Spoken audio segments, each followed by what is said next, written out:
Hello students, welcome to अभिलक्ष्य academy. अभिलक्ष्य academy में आप सभी का स्वागत है। और आज की वीडियो में हम एएआई मतलब एयरपोर्ट अथॉरिटी ऑफ इंडिया का एटीसी का 2022 का प्रीवियस ईयर क्वेश्चन पेपर देखेंगे, जो कि आपको बहुत हेल्पफुल होगा जूनियर एग्जीक्यूटिव में। ठीक है, और यहाँ पर हम देखेंगे कि किस तरह के क्वेश्चन हमारे रीजनिंग में और मैथ्स में आए हैं। और स्टार्ट करते हैं और आपको बिल्कुल सही टेक्निक बताऊंगा कि एग्जाम में किस तरह से क्वेश्चन को अटेंड करना है। ठीक है, यहाँ पर अब देखो फर्स्ट क्वेश्चन की अगर हम बात करें तो फर्स्ट क्वेश्चन क्या कह रहे हैं यहाँ पर, सिटिंग अरेंजमेंट का क्वेश्चन है। A certain number of people are sitting in a row, एक कुछ लोग बैठे हैं एक रो में।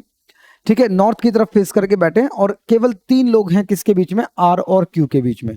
तो हमें नहीं पता, हम यहाँ पर एक छोटा सा डायग्राम ड्रॉ करेंगे कि आर और क्यू के बीच में कितने लोग हैं, 3 लोग हैं।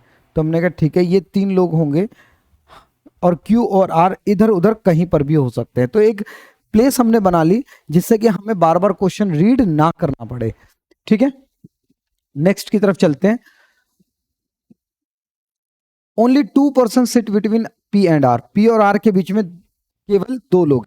P और R, P पता नहीं कहां पर है, P और R के बीच में 2 लोग हैं। ठीक है, अब P और R इधर उधर भी हो सकते हैं, तो दोनों कंडीशंस हमें माननी पड़ेगी। Next, T sits 4 to the right of R, T sits 4 to the right of R।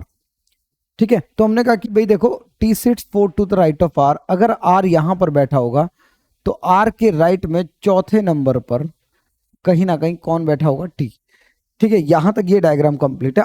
अब इसने कहा कि भाई आप टोटल नंबर ऑफ पर्संस बताओ रो में कितने हैं।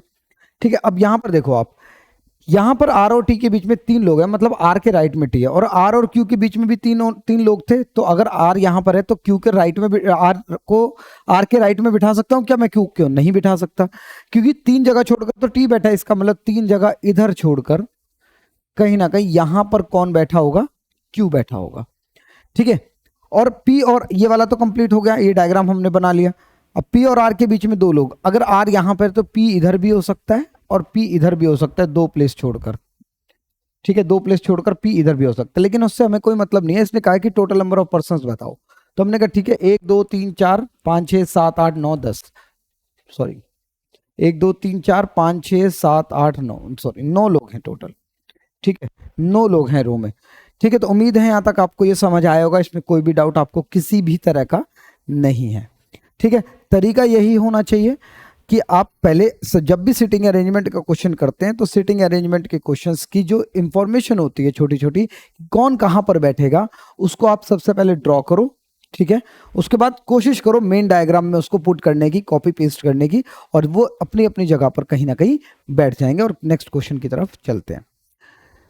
एक रो है facing east, Kiran is sitting 12th from the right. ठीक है, ईस्ट की तरफ फेस है, कोई बात नहीं, हम ईस्ट को टॉप में मान लेते हैं कि ईस्ट यहां पर होगा। ठीक है, इसने कहा कि किरण जो है 12th है राइट से, किरण जो है 12th है, ठीक है, राइट से 12th नंबर पर है, और विनय जो है लेफ्ट से 15th नंबर पर है, और Kiran sits immediately left of Vinay, left of Vinay, इसका मतलब विनय इधर है कहीं। तो अगर यहां पर बनाए तो लेफ्ट से विनय यहां पर आएगा।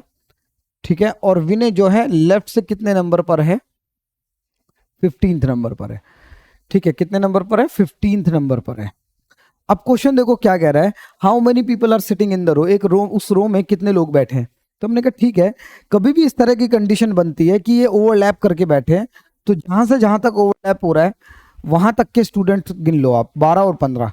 तो इनको क्या कर लोगे आप, ऐड कर लोगे 12 और 15। ठीक है, लेकिन कितने लोगों ने ओवरलैपिंग करी हुई है, तो हमने कहा 2 लोगों ने ओवरलैपिंग करी है। कौन कौन, किरण ने भी इधर से भी काउंट हो गया और इधर से भी काउंट हो गया। ठीक है, राइट से भी काउंट हो गया, लेफ्ट से भी, और विनय भी लेफ्ट से काउंट हो गया, राइट से भी। तो ये 2 लोग ओवरलैप कर रहे हैं, तो 2 लोग माइनस करोगे और आपका आंसर आएगा कितना, 25। 12 + 15 27 - 2 25। तो इस तरह से करेक्ट आंसर जो है ऑप्शन नंबर 2 रहेगा। तो उम्मीद है यहां तक आपको ये समझ आया होगा कि किस तरह से करना है। ठीक है, ओवरलैपिंग जब भी होती है तो अगर आपको टोटल स्टूडेंट्स निकालने होते हैं तो टोटल स्टूडेंट्स निकालने के लिए आप दोनों को ऐड कर लो, और जितने भी लोगों ने ओवरलैप, अगर बीच में कुछ लोग भी होते तो उन सभी को ओवरलैपिंग करके माइनस कर लेते, कितने लोगों ने ओवरलैप करा है, कितना दोनों तरफ से काउंट हुआ है, तो वो फिर हम क्या कर लेते, माइनस कर लेते, और इस तरह से आपका करेक्ट आंसर आ जाता। ठीक है, चलो नेक्स्ट क्वेश्चन की तरफ चलते हैं। नेक्स्ट क्वेश्चन में अगर आप देख रहे हैं यहाँ पर, तो यहाँ पर सीरीज गिवन है एक, काउंट करो कितने हैं, 1 2 3 4 5 6 7 8 9 10 11 12 13 14 15 16 17 18 19 20 21 22 23 24 25 26 27 28 29 30 30 है ये। ठीक है, 30 30 के अगर देखा जाए तो 15 15 के 2 ग्रुप बन सकते हैं, या 5 5 के 3 ग्रुप बन सकते हैं, या 3 3 के 5 ग्रुप बन सकते हैं। ठीक है, चलो अगर हम 15 के तो बनेंगे नहीं वाली बात, तो 2 ग्रुप सेम सेम लग भी नहीं रहे। ठीक है, अगर हम 5 5 के ग्रुप बनाते हैं, 1 2 3 4 5, 1 2 3 4 5, 1 2 3 4 5, 1 2 3 4 5, 1 2 3 4 5, ठीक है, और 1 2 3, तो हमारा ग्रुप कोई भी सेम नहीं आया। क्यू एस कहीं पर भी क्यू एस नहीं आ रहा है, नहीं, इसका मतलब ये ग्रुपिंग है ही नहीं, ये ग्रुपिंग नहीं है। ऑप्शन पुट करके देखते हैं, फर्स्ट ऑप्शन देखते हैं। अगर यहां पर हम एस रख दें, ठीक है, फिर टी रख दें, के रखें, एन ओ वी डब्ल्यू रखें, एन ओ वी डब्ल्यू रखें, के एन ओ आर रखें, के एन ओ आर रखें, तो देखते हैं कुछ सीरीज बन रही क्या, या कोई पैटर्न बन रहा है क्या। ठीक है, देखो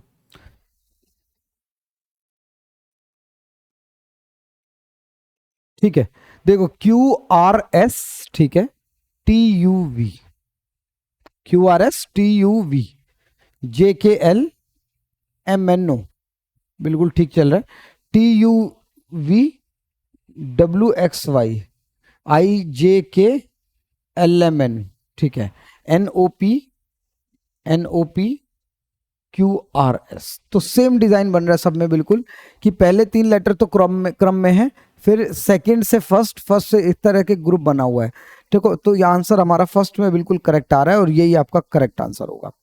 ठीक है, तो उम्मीद है यहां तक आपको ये समझ आया है। ठीक है, कभी भी ऐसा हो तो अगर ग्रुपिंग नहीं बन रही, वो पैटर्न फॉलो नहीं हो रहा है, तो ऑप्शंस को पुट करना सबसे बेहतर तरीका है। ठीक है, ऑप्शंस को पुट करके बेहतर तरीका है, आप उसको पुट करोगे तो सारी चीजें आसान हो जाएंगी। ठीक है, तो आप जैसे ही पुट करा तो आपको पेयर मतलब कहीं ना कहीं एक पैटर्न फॉलो होने लगा, Q R S T U V J K L M N O, T U V W X Y, I J K M L M N, N O P Q R S. ठीक है, तो इस तरह से कहीं ना कहीं वो पेयर बनता चला गया। ठीक है, चलो नेक्स्ट की तरफ चलते हैं। नेक्स्ट है मैथमेटिकल इक्वेशन का क्वेश्चन, और यहाँ पर प्लस का मतलब मल्टीप्लाई, माइनस का मतलब प्लस, मल्टीप्लाई का मतलब डिवाइड, ये सब गिवन है, और हमें यहाँ पर मैंने ये इक्वेशन यहाँ पर लिख लिया है। ठीक है, स्टार्ट करते हैं। सबसे पहले प्लस का मतलब क्या है, मल्टीप्लाई, तो इस प्लस को मैं क्या कर दूंगा, मल्टीप्लाई कर दूंगा। माइनस का मतलब क्या है, माइनस का मतलब है भाई प्लस। ठीक है, डिवाइड का मतलब क्या है, माइनस, डिवाइड का मतलब है क्या, माइनस। ठीक है, और मल्टीप्लाई का मतलब हमें गिवन है डिवाइड। ठीक है, तो बॉड मास लगा लेना। तो यहां पर सबसे पहले इसको डिवाइड करेंगे, 18 को 9 से डिवाइड करेंगे तो 2, और वो भी माइनस का बचेगा, 36 6 216, प्लस बचेगा 8। ठीक है, तो 216, 8 में से 2 गए 6, प्लस 6 आ जाएगा, और जब आप इसको ऐड करोगे तो 222, इसका correct answer option number 1 match होगा। ठीक है, तो समझ आया होगा आपको, ये बिल्कुल क्लियर है, इसमें कोई डाउट नहीं है किसी भी तरह का। नेक्स्ट क्वेश्चन की तरफ चलते हैं।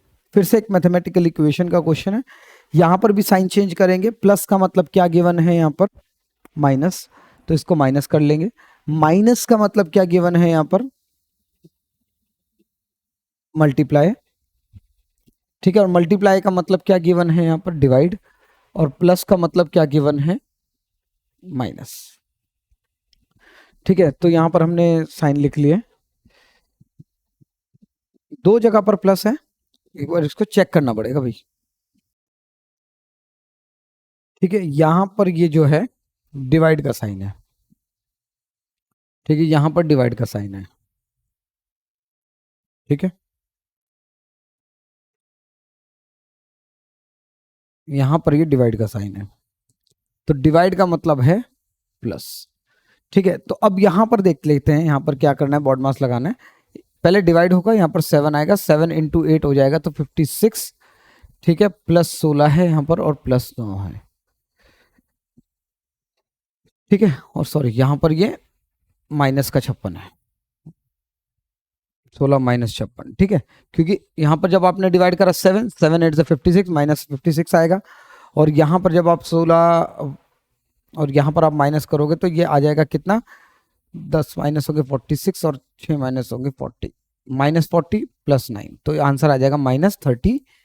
Correct answer -31। तो उम्मीद है यहाँ तक आपको ये समझ आया है। ठीक है, सिंपल है बिल्कुल। नेक्स्ट क्वेश्चन की तरफ चलते हैं। नेक्स्ट क्वेश्चन गिवन है, ड्रेन का कोड जो है 06597 है। ठीक है, ड्रेन का कोड 06597 है। ठीक है, और ड्रिंक का कोड है, तो ए का कोड बताना। आप ये देखो दोनों वर्ड में सारे लेटर कुछ ना कुछ एक लेटर को छोड़कर कॉमन है, जैसे DRRIINN, इधर ए बच गया इधर के। इसमें देखो 0 कॉमन है, 5 कॉमन है, 9 कॉमन है, 6 कॉमन है, इसका मतलब 7 बच गया इधर और ए बच गया, तो इसका मतलब ए का कोड क्या आ जाएगा हमारा, 7 आ जाएगा। तो इस तरह से डायरेक्ट कोडिंग का क्वेश्चन है, ये कर सकते हो इसको आराम से। नेक्स्ट इनइक्वालिटी पर आते हैं। टी, पहला कंक्लूजन टी और ओ के बारे में पूछ रहा है। टी और ओ यहाँ पर है, देखो टी यहाँ फर्स्ट वाली स्टेटमेंट में और ओ सेकंड में है, टी और ओ। ठीक है, अब यहाँ पर देखेंगे अगर टी और ओ को हम ज्वाइन कर पाए तो हमने देखा कि इन दोनों सेंटेंस में क्या कॉमन है। हमने देखा देखो पी कॉमन नहीं है, क्यू कॉमन नहीं है, आर कॉमन नहीं है, एस नहीं है, एक्स नहीं है, कुछ भी कॉमन नहीं है, तो इसका मतलब टी और ओ के बीच में रिलेशन फाइंड आउट नहीं हो पाएगा, और ये भी गलत हो जाएगा। नीदर 1 और 2 आपका बिल्कुल करेक्ट आंसर आ जाएगा। उम्मीद है यहाँ तक ये आपको समझ आया है बिल्कुल। ठीक है, नेक्स्ट क्वेश्चन की तरफ चलते हैं। यहाँ पर क्वेश्चन आप देख रहे हो किस चीज़ का क्वेश्चन गिवन है, यहाँ पर सेंटेंस कोडिंग का है, उसको यहाँ पर लिख लेते हैं, चीज़ें ज़्यादा बेहतर समझ आएंगी। ठीक है, फ्लोर आर मार्बल का कोड है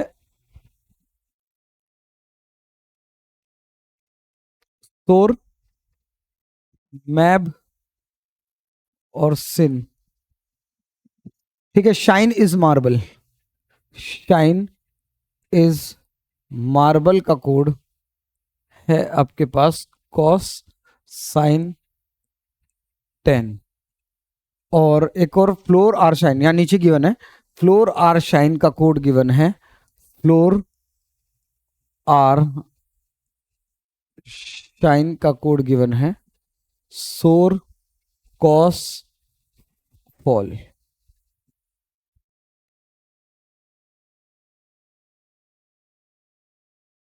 ठीक है, अब यहां पर हम देखेंगे कि क्या क्या कॉमन है और फिर देखते हैं।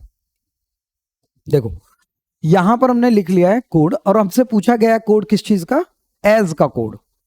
किस चीज का कोड पूछा गया है, एज का कोड क्या होगा। तो हमने कहा ठीक है, फ्लोर एज है ये, ठीक है एज है यहां पर।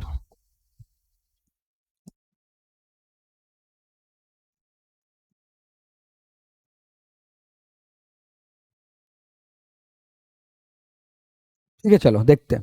सबसे पहले हम पता करते हैं क्या क्या कॉमन है। अगर एज का कोड पता करना है, इन तीनों में से ही कोई कोड है, लेकिन हमें पता करना पड़ेगा फ्लोर का कोड क्या है ना। तो हमने देखा कि भाई फ्लोर जो है वो ये रहा, और फ्लोर यहां पर भी कॉमन है, और इन दोनों सेंटेंसेस में सौर कॉमन है। ठीक है, तो उम्मीद है समझ आया होगा। नेक्स्ट शाइन का भी कोड हमें पता करना पड़ेगा। शाइन का कोड कहाँ है, ये रहा, देखो शाइन यहां पर भी कॉमन है और यहां पर भी कॉमन है, देखा जाए तो इसमें कॉस कॉमन है। ठीक है, तो अब हमें पता चल गया कि एज का कोड क्या होगा, फॉल होगा, FOL इसका बिल्कुल करेक्ट आंसर है। तो उम्मीद है यहां तक आपको ये समझ आया, इसमें किसी भी तरह का आपको कोई भी डाउट नहीं है। ठीक है, सेंटेंस कोडिंग में क्या करते हैं, कॉमन करके निकालते हैं कि अगर मान लो एज का कोड पता करना है तो जरूर नहीं है कि बीच वाला ही वर्ड आंसर होगा। ठीक है, आपको पता करना पड़ेगा कि एज को छोड़कर बाकी, क्या एज कहीं और कॉमन था, नहीं था, तो हम बाकी कॉमन वर्ड को पता करेंगे और कोड पता चल जाएगा, जो बचेगा लेटर उसका कोड हमें भी पता चल जाएगा। तो इस तरह से आप सेंटेंस कोडिंग के क्वेश्चंस को अटेंड किया करें। ठीक है, इसमें बिल्कुल ऑर्डर मैटर नहीं करता है कि फर्स्ट वर्ड फर्स्ट कोड को ही बताएगा। ठीक है, चलो नेक्स्ट क्वेश्चन की तरफ चलते हैं। नेक्स्ट क्वेश्चन,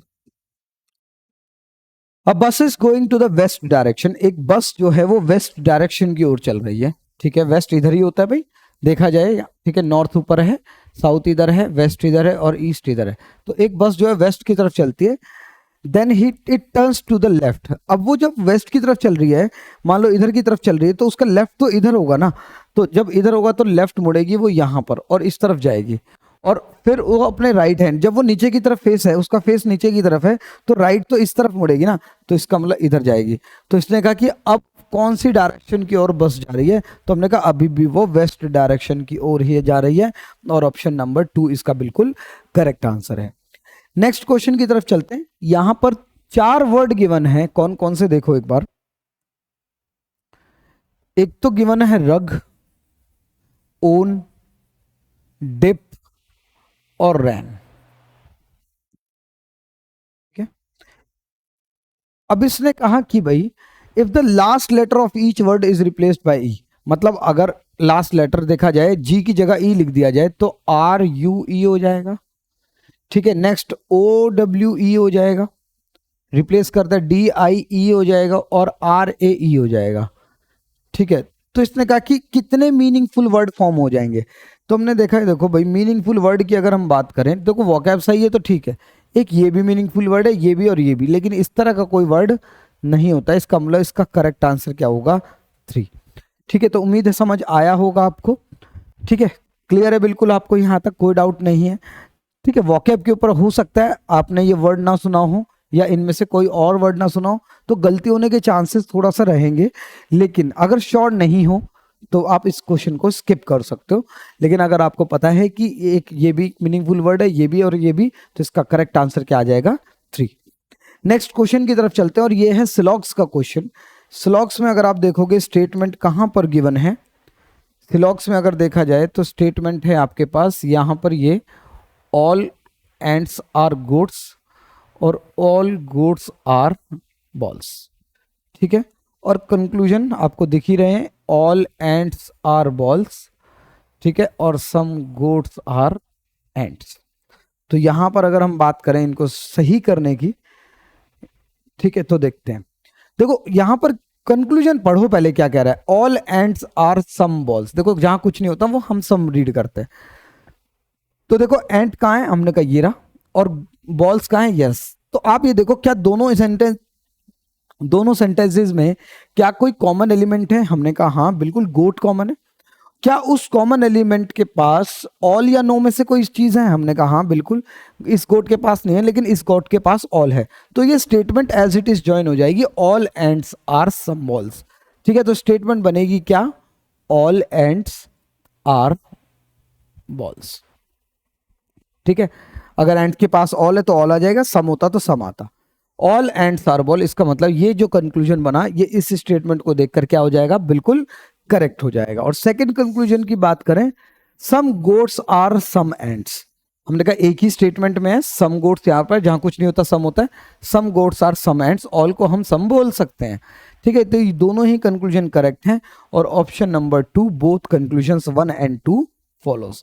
ठीक है, तो उम्मीद है यहां तक ये आपको समझ आया होगा और इसमें किसी भी तरह का आपको डाउट नहीं है। ठीक है, नेक्स्ट क्वेश्चन की तरफ चलते हैं। ब्लड रिलेशन का क्वेश्चन है। यहां पर देखो क्वेश्चन क्या कह रहा है कि ए जो है वो ब्रदर है किसका? बी और सी का। तो हमने कहा ए अगर ब्रदर है तो हमने कहा ए ब्रदर है किसका? बी और सी का। अब बी और सी का हमें क्या जेंडर नहीं पता है। ठीक है, डी जो है मदर है सी की। अब सी की मदर है तो प्रीवियस जनरेशन में मदर है तो फीमेल है। ठीक है, और ई फादर है ए का। अब ये तीनों भाई बहन है, अगर ए का फादर है कौन? ई, तो इसका मतलब ई और डी जो है वो हस्बैंड वाइफ हो जाएंगे और हस्बैंड वाइफ के बीच में प्लस का साइन। ठीक है, तो इसने कहा which of the following can not consider true in the case. देखो बी डॉटर है ए की, क्या बी ई की बेटी है? क्या बी ई की बेटी है? हमने कहा देखो ये श्योर नहीं है, जेंडर नहीं पता, हो सकती है। तो मुझे लगता है कि ये आपका करेक्ट आंसर होना चाहिए कि ये श्योर नहीं है। ठीक है, E and D R husband wife, ये तो क्लियर आ रहा है। ए सन है डी का, हाँ बिल्कुल ये सन है। ई फादर है क्या सी का? हाँ भी ई फादर है सी का। तो बाकी 3 तो करेक्ट आ रहे हैं, लेकिन फर्स्ट बिल्कुल ट्रू कह नहीं सकते आप कि ट्रू होगा, क्योंकि बी का हमें जेंडर यहां पर नहीं पता है। डॉटर भी हो सकती है वहां पर, ये सन भी हो सकता है। नेक्स्ट क्वेश्चन की तरफ चलते हैं और यहां पर एक सीरीज का क्वेश्चन है।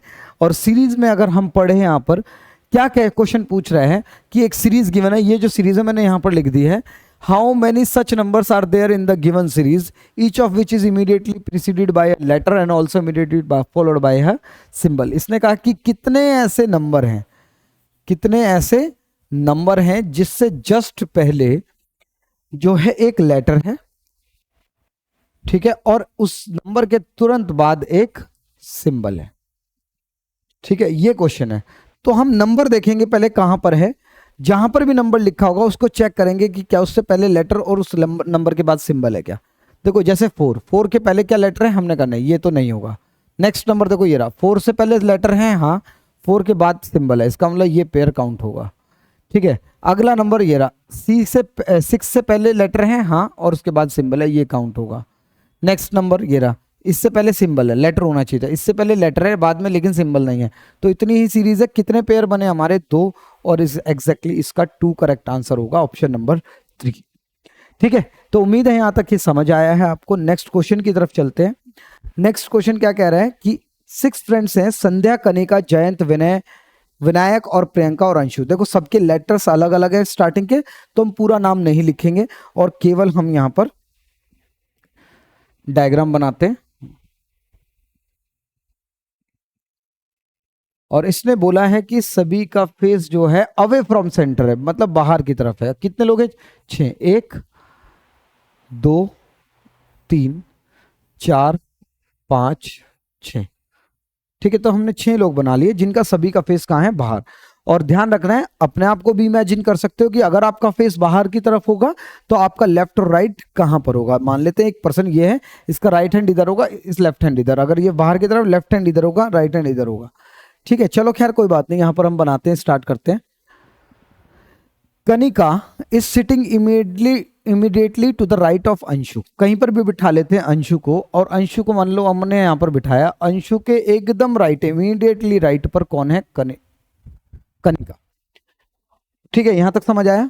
Only Vinayak is sitting between Anshu and Priyanka. Vinayak जो है अंशु और प्रियंका के बीच में है। तो अगर अंशु यहां पर है तो इधर तो हो नहीं सकता भाई अब अंशु, क्योंकि बीच में तो यहां पर कौन बैठ जाएगा? कनिका या के बैठ जाएगी। तो हमने कहा अंशु यहां पर है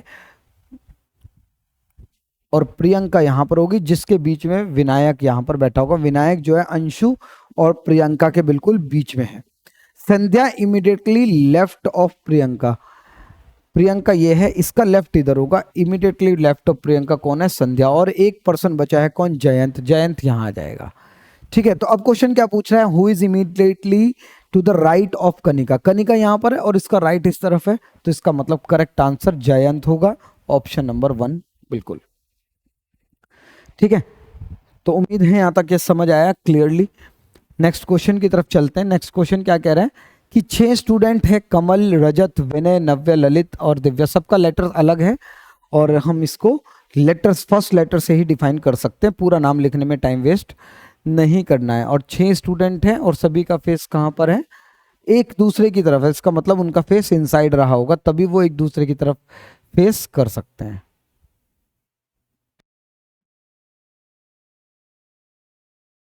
ठीक है, 6 लोग। नेक्स्ट देखो, अब क्या कह रहा है क्वेश्चन में कि रजत और दिव्या एक साथ बैठे हैं और रजत इमीडिएटली लेफ्ट ऑफ कमल है।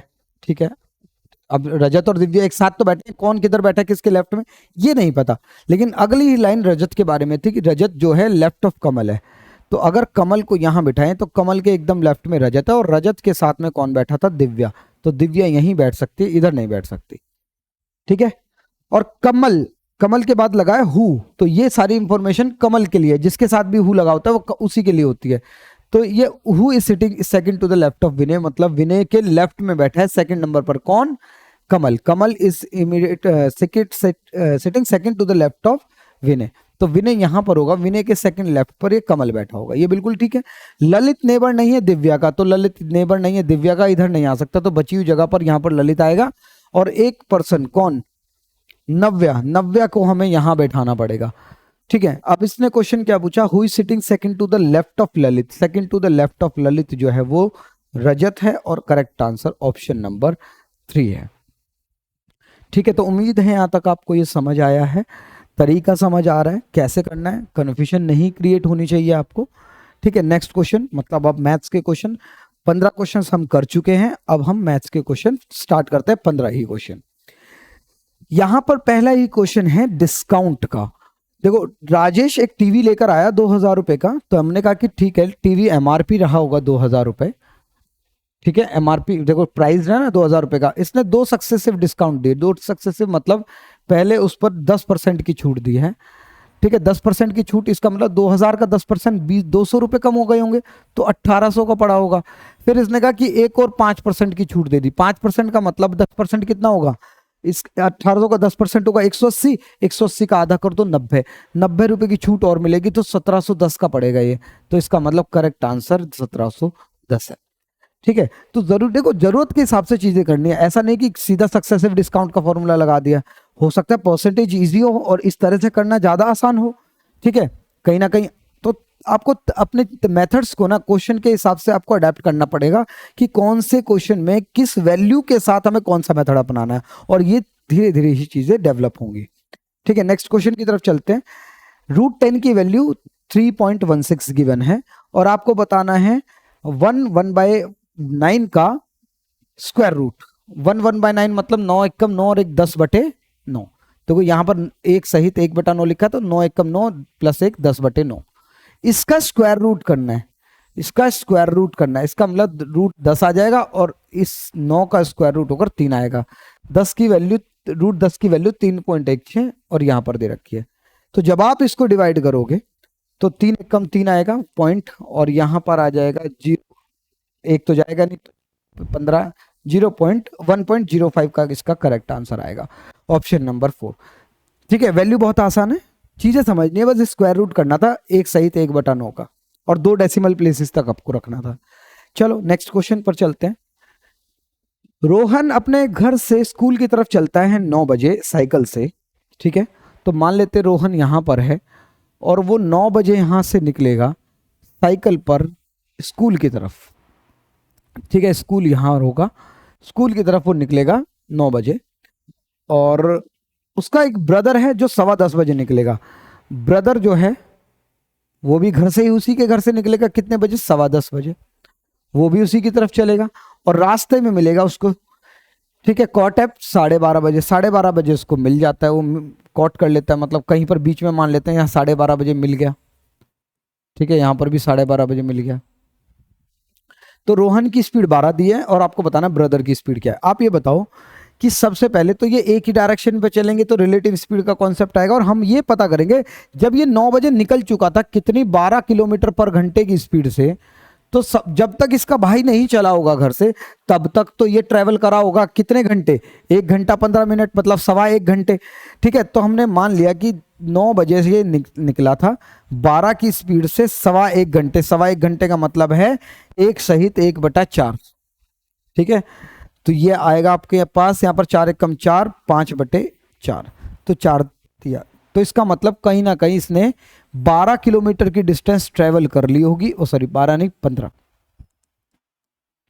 15 किलोमीटर ये आगे आ गया होगा जब इसका भाई यहां से निकला होगा। अब ये रोहन तो है यहां पर, ठीक है, अब रोहन है यहां पर और रोहन और ब्रदर के बीच में 15 किलोमीटर की डिस्टेंस है, और जिस टाइम भी ये 15 किलोमीटर की जो डिस्टेंस है ये ट्रेवल हो जाएगी दोनों की रिलेटिव स्पीड से। देखो यहां से, यहां ब्रदर है, यहां उसका रोहन है, तो ये जब इधर जा रहा है तो ये भी तो इधर जा रहा है, धीरे धीरे धीरे धीरे धीरे धीरे धीरे करके कहीं ना कहीं ये आपस में, इनके बीच की ही तो डिस्टेंस कम हो रही है। भले ही ये दोनों आगे चल रहे थे लेकिन इनके बीच के जो दूरी थी वही तो क्रिएट हुई थी, वही तो ट्रेवल हुई है, तो डिस्टेंस इनके बीच में कितनी बनी, 15 की स्पीड बनी। ठीक है, और स्पीड रिलेटिव आ जाएगी एक ही डायरेक्शन में चलने की वजह से, तो एक ही डायरेक्शन में चलने की वजह से तो भाई भाई की ज्यादा स्पीड रही होगी तभी तो उसने पकड़ लिया होगा, तो हमने x मान लिया, x माइनस 12। ठीक है, ये मान लिया हमने, और टाइम देखो किलोमीटर में है सब कुछ और यहाँ पर स्पीड भी किलोमीटर पर आवर में है, और टाइम कितना लगा, देखो टाइम लगा है 10:15, जब वो 10:15 बजे निकला है, 10:15 से 12:30 बजे, तो कहीं ना कहीं 10:15 से 11:15, 11:15 से 12:15, 2 घंटे, 2 घंटे 15 मिनट लगे होंगे, मतलब 2.25 घंटे लगे। 2.25 घंटे का मतलब है 2 सहित 1/4, 4 एक कम 4 दूनी 8, 9/4, तो इसका मतलब 9/4 उसको टाइम लगा होगा। ठीक है, कब, 10:15 बजे से 12:30 बजे तक इतना टाइम लगा होगा। 15 किलोमीटर की दूरी उनके बीच में ट्रेवल हो गई होगी, वो आपस में मिल गए होंगे, तो इस तरह से 15 चौक 60। ठीक है, x माइनस, और अगर यहां पर आप सॉल्व करोगे तो 9x और ये 108। ठीक है, ये 108 जब इधर आएगा तो 168 और 9x, और जब आप 9 से या 3 से काट लेते हैं इसको, तो 3 से काटोगे तो 3 पंजे 15 और यहाँ पर 3 छेक 18 और यहाँ पर 3, तो 56 बटे कितनी आ रही है स्पीड, एक्स जो है वो 56 बटे कितना आ रहा है 56/3 आ रहा है। ठीक है, तो यहां पर अगर आप सॉल्व करोगे तो 3 एकम 3, 2 बचे यहां पर, 3 अट्ठे 24 और 2 बचे, तो ये आएगी आपकी 18 सही 2/3। ठीक है, तो इस तरह से आप चीजों को कर सकते हो, लेकिन ये पूरी तरह से कॉन्सेप्चुअल बेस्ड था, कॉन्सेप्ट समझना पड़ेगा। ये वही क्वेश्चन है जैसे वो थीफ और पुलिसमैन वाला क्वेश्चन होता है। ठीक है, इस तरह के क्वेश्चन को समझना बहुत जरूरी है। कॉन्सेप्ट देखो, कई आपने अगर आपने प्रीवियस क्वेश्चन पेपर देखो, इस तरह के क्वेश्चन आपका यही ऐसा ही क्वेश्चन एटीसी का हमने जो मतलब एएआई का जो हमने एक जूनियर एग्जीक्यूटिव का पहले क्वेश्चन देखा था, वैसा ही क्वेश्चन पेपर में उस तरह का ही कुछ कुछ क्वेश्चन यहाँ पर भी है। तो ये पुलिसमैन वाले कॉन्सेप्ट को कंफर्म करो, क्योंकि ये दोनों पेपर है, अभी तक हमने 2 पेपर, आज का पेपर सेकंड पेपर ले रहे हैं हम, और ये दोनों ही पेपर में पुलिसमैन वाला या थीफ वाला क्वेश्चन आ रहा है, कॉन्सेप्ट आ रहा है, तो इसको जरूर देख लेना। ठीक है, हो सकता है इसी पर बेस्ड कोई क्वेश्चन हमें इस साल भी देखने को मिले। ठीक है, चलो नेक्स्ट क्वेश्चन पर आते। यहाँ पर सिंपल सा क्वेश्चन है, बॉड मास लगाना है, पहले इसको मल्टीप्लाई कर लो भाई, 0.4 इंटू 5 20 और दशमलव के बाद 2 अंक है, तो यहाँ पर 2 आ जाएगा यहाँ पर। ठीक है, माइनस 25 चौक 100 और यहाँ पर दशमलव के बाद 3 अंक है, तो दशमलव के बाद 3 अंक जी आएगा। ठीक है, इसमें से इसको माइनस कर लेंगे, क्या मैं ये कह सकता हूँ 0 लगा लूँ, और जब आप इसमें से माइनस करोगे तो 0.100 मतलब कि 0.1 बचेगा। Correct answer option number 2। Simple सा क्वेश्चन था। ठीक है, बस दशमलव का थोड़ा सा ध्यान रखना है, यही आपसे पूछना चाह रहा है वो। ठीक है, 15 बकेट भरते हैं टैंक को 45 मिनट में। देखो चेन रूल का क्वेश्चन है, 15 बकेट को भरने में 45 मिनट लगते, तो ये वर्क आ गया। तो इसने कहा कि कितना 5 बकेट को भरने में 5 बकेट कितने टाइम में इसको भरेंगे। ठीक है, ये वही वाला फॉर्मूला है m1 d1 t1 अपॉन में w1। ठीक है, m2 d2 t2 या m2 d2 t2 अपॉन में w2। ठीक है, मैन की जगह बकेट है, 15 बकेट, किसी डेज हमें नहीं दिए, टाइम दिया हुआ है। ठीक है, डेज दोनों जगह पर नहीं दिया तो काट दो। ठीक है, तो 15 बकेट 45 मिनट में कितना टैंक भर देते हैं, टैंक नहीं गिवन है, टैंक की क्वांटिटी नहीं गिवन है, इसका मतलब इक्वल था, दोनों को काट दो। ठीक है, तो यहाँ पर हमें इस तरह से कर सकते हैं, 15 5 से अगर आप देखो 5 से 9 बार, और टाइम की वैल्यू आ जाएगी 15 नहीं में 135। इसका मतलब 135 मिनट में 5 बकेट उस टैंक को भर सकते हैं। ठीक है, तो उम्मीद है समझ आया होगा, चेन रूल का क्वेश्चन है बिल्कुल ये। ठीक है, नेक्स्ट क्वेश्चन पर आते हैं। नेक्स्ट क्वेश्चन है, the radius and height of the cone are 35 और 72, आपको वॉल्यूम बताने हैं। देखो वॉल्यूम का फॉर्मूला क्या होता है कोन का, वो 1/3 पाई आर स्क्वायर एच होता है। तो अगर मैं कह रहा हूं कि 1/3 और पाई की वैल्यू 22/7, ठीक है, रेडियस हमें यहाँ पर गिवन है 35 और स्क्वायर है तो एक और 35 और हाइट गिवन है 72। जो सॉल्व हो रहा है सॉल्व कर लेते हैं, 7 से 5 बार, ठीक है, और 3 से 24 बार। ठीक है, 3 से 24 बार। चलो अब इसको मल्टीप्लाई करना है हमें। अब या तो एक देखो यहाँ पर एक कॉन्सेप्ट बहुत अच्छा लगाया हुआ है कि देखो ये तो पता है कि लास्ट में 6 नहीं आएगा, क्योंकि 2 पंजे 10 जीरो, अब जीरो को किसी से भी मल्टीप्लाई कर तो आखिरी में तो जीरो आए, लेकिन ये सारे जीरो पर बेस्ड है, तो क्यों ना हम एक जीरो वाला कॉन्सेप्ट लगा लें कि जीरो किस किस से मिलकर बनती है, 2 और 5 के मिलने से। तो 2 और 5 के मिलने से जितने 2 और 5 गुणा होंगे उतनी बार 10 बने, मतलब जीरो बनेगी। तो हमने कहा देखो यहां पर इस 22 में 1 2 है, ठीक है, और इस 24 में देखा जाए तो 24 में कितने 2 होते हैं, 1 2 3 और 1 3, ठीक है, हाँ 8 या 24, तो इसका मतलब 24 में 3। आप ये कर सकते हो, इसको ऐसे मत करो, ज्यादा कंफ्यूजन हो जाएगा आपको। 22 को 2 गुना 11 लिख सकते हैं, 24 को 2 गुना 2 गुना 2 और यहां पर 3 लिख सकते हैं, 8 या 24। ठीक है, 35 को काट के आप यहाँ पर 5 सत्ते 35 लिख सकते हैं।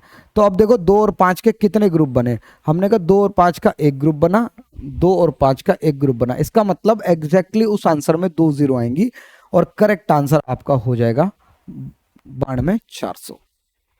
ठीक है, कोई डाउट इसमें? क्लियर है बिल्कुल, जीरो का कॉन्सेप्ट लगा सकते हो, ऑप्शन भी बता रहे हैं कि जीरो का कॉन्सेप्ट लगेगा। ठीक है, चलो नेक्स्ट क्वेश्चन की तरफ चलते हैं। और यहां पर है हमारे पास पाई चार्ट। ये वैसा ही पाई चार्ट है जो हमने प्रीवियस ईयर क्वेश्चन पेपर में प्रीवियस वीडियो में देखा था, बिल्कुल सेम पाई चार्ट है, आप उसको ट्राई कर सकते हो। यहाँ पर देखो क्या क्वेश्चन गया है कि एक सेल्स ऑफ एन आइटम, देखो पाई चार्ट वही है, क्वेश्चन अलग है। क्या कह रहा है कि the sales of an item given in different days of the week which 3 weeks have combined angle of more than 180 degree. अब देखो 180 डिग्री का मतलब क्या है, 180 डिग्री जो है 360 का 50% है, या ये भी कह सकते हैं हाफ है। 180 डिग्री 360 का कितना है, हाफ। तो हमने कहा कि एक काम कर लेते हैं, इस पूरे सर्कल को जोड़कर देखते हैं कितनी है और उसकी हाफ वैल्यू निकाल लेंगे, और वो हाफ वैल्यू जो भी इन तीनों में से ऑप्शन में से हाफ से ज्यादा आ रहा होगा वो कर लेंगे। तो अगर आप इनको ऐड करोगे 8 7 15 15 और 9 24 24 24.5 और 25, ये तीनों मिलाकर तो आ रहे हैं 25। ठीक है, यहां पर देखते हैं 7 और 6, 7 और 6 13, 13 और 1, ये दोनों मिलाकर आ रहे हैं आपके पास 13 1 14। ठीक है, समझ आया, 6 और 7 13, 13 और 8 और 2 पॉइंट मिलाकर 1 बन जाएगा और यहाँ पर 14 हो जाएगा। यहाँ पर इनको देखते हैं 8 और 3 11, ठीक है, 8 और 3 11, 11.6, तो इसका मतलब 14 और 25 और यहाँ पर 11.6, ये आ जाएगा 14 25, ऐड करोगे तो आ जाएगा यहाँ पर 9 50 50.6। तो अगर ये पूरा सर्कल 50.6 है, ठीक है, ग्रुप बना के ऐड करोगे ज़्यादा आसान रहेगा। तो उसका अगर मैं आधा कर देता हूं तो 25.3 वैल्यू आती है। ठीक है, और आपको देखना है इन तीनों में से जिसका भी आंसर 25.3 से ज्यादा आ जाएगा वही आपका करेक्ट आंसर आ जाएगा, वो 180 डिग्री से ज्यादा हो जाएगा। तो पहला Tuesday Thursday Friday, Tuesday Thursday and Friday. ठीक है, तो 8 और 7 15, 15 और 7 22, ठीक है, 15 और 7 22, आप ऐड करोगे तो 23 24 तक पहुंच पाएगा, इसका मतलब फर्स्ट गलत है। ठीक है, हमें 25.3 से ज्यादा जाना। वेडनेसडे ट्यूसडे मंडे, वेडनेसडे कहाँ है हमने, ये रहा, ट्यूसडे कहाँ है, ये रहा, और मंडे कहाँ है, ये रहा। ये सारे मिलाकर कितने आ रहे थे, 25 आ रहे थे, अभी अभी हमने ऐड भी करा था, तो ये भी गलत आंसर है, 25.3 से ज्यादा आना चाहिए।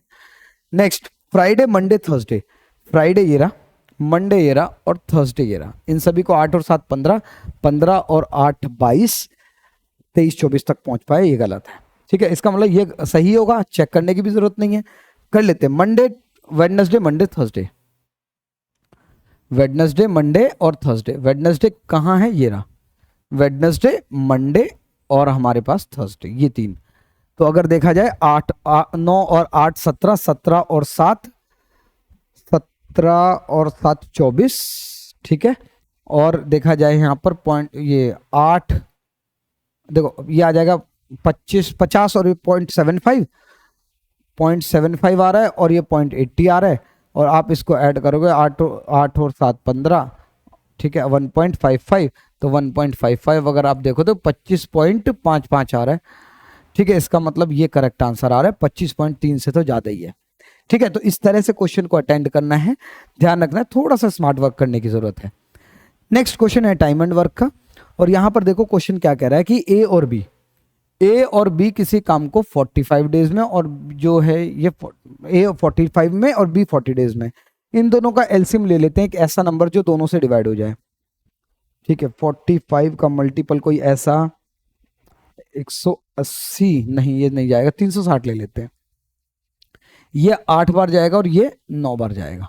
ठीक है, तो इसने कहा ये दोनों ने साथ में काम स्टार्ट किया, लेकिन ए ने कुछ दिन बाद काम छोड़ दिया और बचा हुआ काम 23 दिन में पूरा हुआ, बी ने खत्म किया। अब आप एक बात बताओ, ठीक है, दोनों ने साथ में काम स्टार्ट किया, बिल्कुल समझ आ रहा है, ये नहीं पता कितने दिन तक साथ काम किया, लेकिन जब वो ए छोड़कर जाता है काम, तो बचा हुआ काम 23 दिन में पूरा होता है, वो कौन करेगा, बी करेगा। तो हमने कहा इसका मतलब ये है बी ने अपनी 9 की क्षमता से 23 दिन तक काम किया, तो इसका मतलब मैं ये कह सकता हूँ 2 निम 27 और 2 निम 18 18 2, ठीक है, 207 काम करा अकेले लास्ट के 23 दिनों में।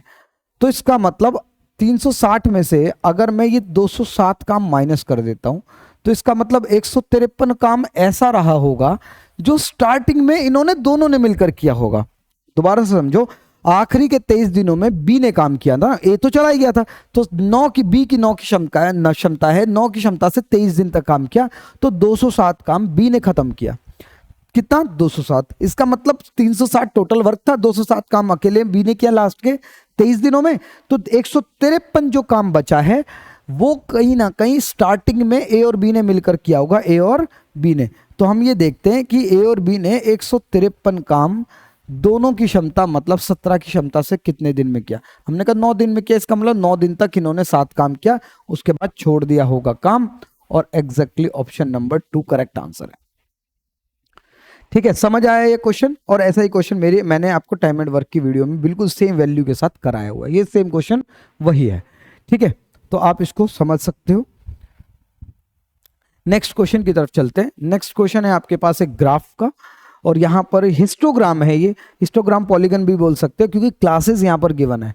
0 से लेकर 20 तक 5 लोग हैं, 21 से 35 तक 10 लोग हैं, ठीक है, 36 से 50 तक 30 लोग हैं, ये क्लासेस है। जब भी क्लासेस आ जाती है तो हिस्टोग्राम का टॉपिक होता है वो, या हिस्टोग्राम बोलते हैं इसको। अब हिस्टोग्राम पॉलीगन भी बोल सकते हो आप इसको। इसने कहा कि ये टोटल 240 लोग हैं, line graph shows the marks obtain bye 240 student, याद रखना है। और इसने कहा पासिंग मार्क्स 36 है, ठीक है, और मीन मार्क्स 50 है, मीन मार्क्स 50 है, ये रहा, ठीक है। तो इसने कहा कितने लोग मीन से ज्यादा लेकर आए, तो पासिंग मार्क्स की जरूरत ही क्या है? मीन मतलब 50, 50 से ज्यादा, 51 से लेकर यहां तक ये जोड़ लेते हैं, ये सारे लोग जोड़ लेते हैं, ये 50, पहले इनको जोड़ लेते हैं, 50, 65 और 55, ये आ जाएगा आपके पास 120, 120 और 50 170 और 25 195, 195 कितने में से? टोटल 240 में से। 195 लोग हैं जो अबव एवरेज लेके आए हैं, कितने में से? 240 लोग में से, गुणा 100, परसेंटेज में तो बताना है। हाँ ठीक है, तो 0 से 0 आप इसको काट सकते हो। 24 से 8 बार 192 आएगा, 8 टाइम्स, और ये 0 भी, ठीक है, 81 को समथिंग आंसर होना चाहिए। 8 टाइम्स आ गया तो करेक्ट आंसर यही आएगा, और एक ही ऑप्शन है जो 81 के आसपास, ठीक है, तो 81.25 करेक्ट आंसर होगा। तो उम्मीद है यहां तक आपको ये समझ आया होगा, इसमें कोई भी डाउट किसी भी तरह का नहीं, कैलकुलेशन से बच सकते हो, एग्जैक्ट पूरी कैलकुलेशन दिखाने की जरूरत नहीं है। There are 2 section of the book consisting 48 and 64 book racks, average number of book rack is 75, ठीक है, ये कहीं ना कहीं एलिगेशन का लग रहा है, ठीक है। पहले टाइप और दूसरे टाइप की रैक जिसमें 48 और 64 बुक हैं, एवरेज नंबर ऑफ बुक्स पर एवरेज जो है टोटल का 75 है। पहले सेक्शन का जिसमें 48 रैक्स है उसमें 55 एवरेज है, तो आपको दूसरे की एवरेज शायद बतानी है, ठीक है। और ये हमें पता है कि ये जो नंबर ऑफ बुक्स आएंगे उसमें जो है 48 और 64, मतलब कहीं ना कहीं जो रेशियो है इनके बीच में 3:4 होना चाहिए, ठीक है। कोई बात नहीं, कर लेते हैं। इन दोनों में से कौन बड़ा है? ये, इसमें से इसको माइनस करोगे तो ये 20 आएगा। क्या मैं ये कह सकता हूं ये 4 का 5 गुना है? कितना गुना? 5, तो इसको भी 5 गुना करके यहां पर लिख दो कि ये वाली वैल्यू 15 है। अब इन दोनों में से ये बड़ा था, तो इन दोनों में से ये बड़ा होगा, इसमें से 75 माइनस करने पर 15 आना चाहिए, तो हमने कहा ये 90 होगा। इसका मतलब सेकंड वाले का जो एवरेज है वो 90 होना चाहिए। बहुत सिंपल सा क्वेश्चन है, एलिगेशन का चैप्टर का क्वेश्चन है ये, बहुत आसान, ठीक है, कैलकुलेशन भी आसान है और कॉन्सेप्ट भी आसान है, समझ लो आराम से, ठीक है। नेक्स्ट क्वेश्चन की तरफ चलते हैं। नेक्स्ट क्वेश्चन क्या कह रहा है? रोहित ने एक आइटम परचेज किया जो कि 625 का था। हमने कहा ठीक है, उसने उसमें से 225 रुपए की कैश डाउन पेमेंट दे दी, इसका मतलब 400 रुपए रह गए हैं। लेकिन इसने कहा कि 6 महीने बाद उसने 418 रुपए दिए, मंथली पेमेंट नहीं दिए, 6 महीने में दिए, ठीक है, कोई बात नहीं। इसका मतलब 418 रुपए उसने पे किया, तो इसका मतलब एसआई जो है वो 18 रुपए आया होगा। एसआई का फॉर्मूला लगा लेते हैं, P into R into T upon में 100। तो हमने कहा एसआई 18 रुपए रहा होगा, प्रिंसिपल 400 रुपए रहा होगा, रेट हमें नहीं पता है, और टाइम जो है वो हाफ ईयर 6 महीने में करिए ना, तो मल्टीप्लाई बाय 100, ये 0 से 0, 2 से 2 और 2 से 9, तो रेट जो है वो आ जाएगा आपका कितना? 9%। ऑप्शन नंबर फर्स्ट बिल्कुल करेक्ट आंसर है, ठीक है। उम्मीद है यहां तक आपको ये समझ आया, किसी भी तरह का आपको कोई डाउट नहीं है, ठीक है। नेक्स्ट क्वेश्चन पर आते हैं। नेक्स्ट क्वेश्चन क्या कह रहा है कि एक व्यक्ति जो है अपने अच्छा, एक व्यक्ति 30% खर्च करता है, मान लो 100 रुपए है, 30% खर्च कर दिए, ठीक है, 25% रेंट पर खर्च कर दिए, 10% एक्सपेंस पर कर दिए, तो आप ये बताओ कितना खर्च हो चुका है। तो हमने कहा 30 और 10 40, 40 और 25 65, इसका मतलब उसके पास 35 रुपए बचे हैं। 35 की वैल्यू वो कह रहा है कि 700 है। कितना, इतने का ना बचे हुए 700 रुपए। तो ये कहीं ना कहीं 200 गुना है, बिल्कुल 200 गुना है, 35 दूनी 70, सॉरी 20 गुना है, 35 दूनी 70 और एक जीरो, तो इसका मतलब इसको भी 20 गुना करना पड़ेगा, तब जाकर आपकी क्या आएगी, इनकम आएगी 2000 रुपए। बिल्कुल करेक्ट आंसर है। ठीक है, समझ आया यहाँ तक। आप ऐसे भी कर सकते थे कि ये सारे परसेंटेज को ऐड कर लो, यार है 65 बचा हुआ 35% इज इक्वल टू 700, आप देखो कितना गुना है, फिर 100% को भी उतना ही गुना कर देना है। तो इजी है क्वेश्चन, बिल्कुल इसमें कोई ऐसी प्रॉब्लम नहीं आएगी। नेक्स्ट क्वेश्चन है, कर्व सरफेस एरिया और टोटल सरफेस एरिया का रेशियो चाहिए हमें, किस चीज में, सिलेंडर का। ठीक है, सिलेंडर का कर्व सरफेस एरिया क्या होता है, 2πr/h। ठीक है, और टोटल सरफेस एरिया होता है 2πr/h+r। ठीक है, ये होता है। तो अगर यहां पर देखा जाए 2πr तो दोनों में कॉमन आ रहा है, और h+r हमारा रेशियो आ रहा है। तो h कितना है हमारे पास, 8 है, और यहां पर 8 प्लस रेडियस 2 है, तो 8 और 10 का रेशियो मतलब 4 और 5 का रेशियो, तो 4 और 5 का रेशियो, ऑप्शन नंबर 1। ठीक है, पहले कर्व सरफेस एरिया बताया, तो पहले कर्व सरफेस एरिया का ही रेशियो बताना है, ये वाला गलत हो जाएगा। ठीक है, तो उम्मीद है यहां तक ये समझ आया होगा, इसमें कोई भी डाउट आपको नहीं है। ठीक है, नेक्स्ट क्वेश्चन की तरफ चलते हैं। एक पॉपुलेशन टाउन है, टाउन की एक पॉपुलेशन है, वो ट्रिपल हो जाती है 10 सालों में। आप ये बताओ, कोई पॉपुलेशन अगर मैं 1 मान रहा हूं, तो वो 10 सालों में ट्रिपल हो जाती है, 3 हो जाती है। ठीक है, और ये हमेशा ध्यान रखना, जो पॉपुलेशन है वो कंपाउंडेड बढ़ती है, मतलब जो पॉपुलेशन पहले बढ़ी फिर अब जो है उसका बढ़ेगा, क्योंकि उसने कहा ना सेम रेट से बढ़ रही है। ठीक है, तो अगर वो 10% बढ़ी तो अब जो है उसका 10% बढ़ेगी ना। ठीक है, तो हमने कहा अब जो है उसका, अगर ये 1 से 3 हुई है, थ्राइज हुई, तो इसका भी थ्राइज होगी है, तो कहीं ना कहीं 9। ठीक है, ये तो अगले 10 साल में हो जाएगा। अगर 10 साल में 3 गुना हुई है, तो यहां पर भी तो अगले 10 साल में 3 गुना होगी, तो टोटल 9 गुना होने में कितना टाइम लग गया, 20 साल लग गए, और करेक्ट आंसर ऑप्शन नंबर 4। ठीक है, 9 गुना पूछी थी उसने। नेक्स्ट क्वेश्चन, और ये बिल्कुल लास्ट क्वेश्चन है। एक प्राइस वीसीआर का जो है 15,000 रुपए है, और पहले 20% का, फिर 15% का और 10% का डिस्काउंट दिया गया, तो कस्टमर कितने में खरीदेगा। समझते हैं, देखो 3 रेट हैं, पहले तो आप इसका डिस्काउंट निकालो, वो ज्यादा आसान रहेगा, क्योंकि 15% परेशान कर सकता है। ठीक है,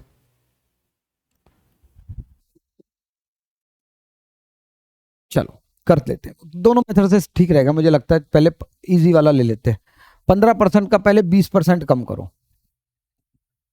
ठीक है, 20% कम होगा, तो 20% का मतलब है 1500, 10% होता है, 2 और डबल कर दोगे तो 3000 कम हो जाएंगे, तो 12,000 रुपए हो गए। फिर इस 12,000 का ना एक काम करो, 15% बाद में कर लेंगे, पहले 10% कर लेते हैं, 10% कम कर लेते हैं, तो 10% कम करोगे, ठीक है, तो ये आ जाएगा आपके पास 1200 रुपए कम हो जाएंगे। 1200, 10%, 1200, 12,000 का 12%, 10% 1200, तो 1200 रुपए कम होंगे, तो ये आ जाएगा आपका 10,800।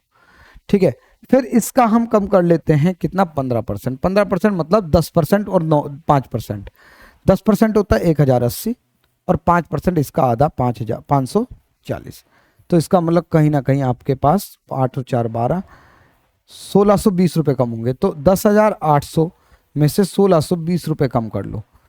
ठीक है, तो आ जाएगा यहाँ पर ये 7, ये आ जाएगा 1, और यहाँ पर 9180, ये करेक्ट आंसर है। इस तरीके से भी कर सकते हो, और नहीं तो सक्सेसिव डिस्काउंट रेट एक कंबाइंड निकाल कर रख लो। ठीक है, फिर आप उसको कर सकते हो, वो भी आसान रहेगा।